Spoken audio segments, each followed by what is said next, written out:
Қайырлы күн. Бүгін осындай банафи пай пирогын әзірлейін деп шештім. Бұл пирог өте дәмді, жұмсақ, әрі көп уақытты алмайды. Ол үшін менің видеомды соңына дейін көріңіздер. Онымызға ең алдымен шымшым тұзымызды, разрыхлитель және комнатный температурада еріген майымызды салып, жақсылап араластырып, үгітіп, одан кейін бір жұмыртқамызды және де қантымызды салып, қолмен жақсылап жұмсақ қамыр илейміз. Қолға жабыспайтын өте жұмсақ қамыр болу керек.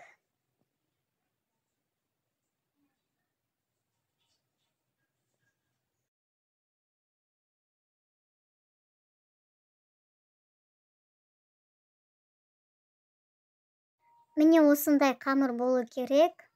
Осыны жақсылап қатты баспай, қалың қылып жайып аламыз. Табамызға қойып бірден, болмаса дастарханға қойып, одан кейін табаға қойсаңыздар болады.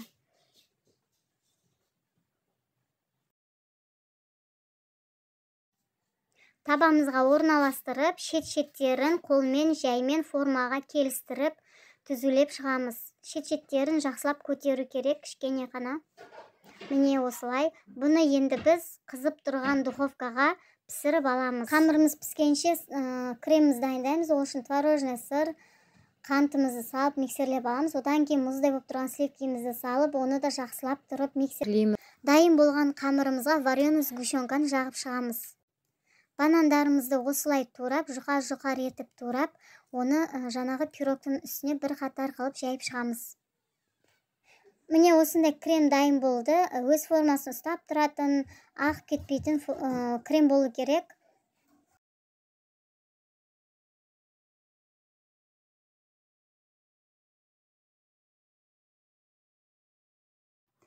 Осылай дайын болған кремдерімізді пирогтың үстіне полный бетін жауып тұратындай қылып құйып шығамыз. Міне, сіздерге пирогым ұнап жатса, лайк басып, комментарий қалдыруды ұмытпаңыздар. Сау болыңыздар.